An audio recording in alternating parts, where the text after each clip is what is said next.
Hola, profa Antonieta. Soy la alumna Mary Kitzel Capuchina Polonio y le voy a presentar mi trabajo.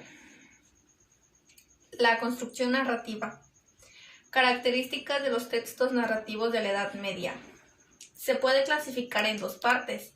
La literatura religiosa, emanada de la Iglesia y del mundo de la cultura cristiana, y la literatura profana, menos abundante, emanada del pueblo.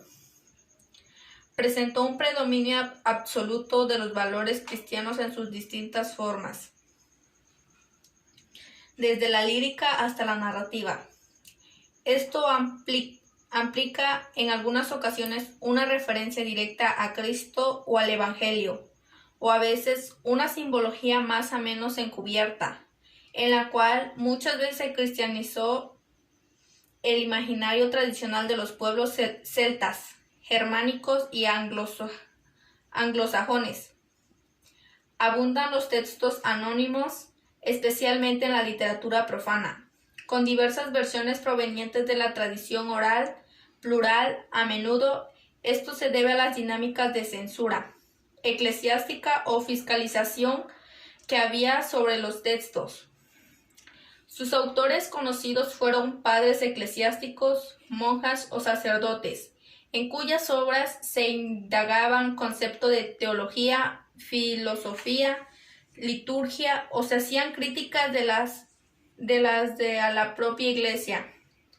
Presentan una importante marca de oralidad, dado que a menudo eran leídas a su audiencia más queridas en silencio, y ellos se traduce a un predominio importante del verso, ya que facilita la memorización de las líneas. Por otro lado, el didactismo fue un rasgo importante en esta literatura, de modo que la acompañaba un espíritu moralizante y educativo. Inicialmente fue compuesta toda en latín, pero a medida que avanzaban los siglos, comenzó a escribirse en lenguas vernáculas, tanto el inglés como el francés. Medievales tuvieron su momento de gloria, como lengua de las letras medievales, mientras que el español tuvo su auge hacia finales del periodo durante el barroco. Los géneros más cultivados fueron el drama, las sagas, la fábula, la lírica y hasta el fin del medioevo la novela. La estructura de la Edad Media. Es una narración, se distingue la estructura externa y la estructura interna. Estructura interna. Está organizada el contenido de la historia en capítulos, partes, tratados y consecuencias. Estructura interna. Esta depende del orden de los acontecimientos, teniendo en cuenta el orden de los acontecimientos de la narración. Puede darse diferentes estructuras narrativas como lineal o cronológica. El orden del discurso sigue el orden de la historia. Expresión latina en medio del asunto. El relato empieza en medio de la narración sin previa aclaración de la historia. Se trata de un comienzo abrupto empleado para captar la atención del lector. Ruptura temporal. Flash. El narrador traslada la acción al pasado. Flash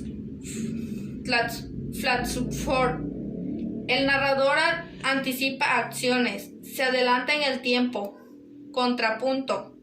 Varias historias se entrecruzan a lo largo de la narración. Circular. El texto se inicia y se acaba del mismo modo. Las características de los textos narrativos del Renacimiento.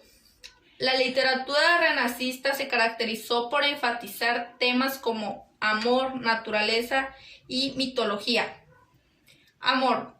Fue el eje central de la poesía lírica, que deja de lado a Dios como centro y reconoce a la mujer como objeto de admiración.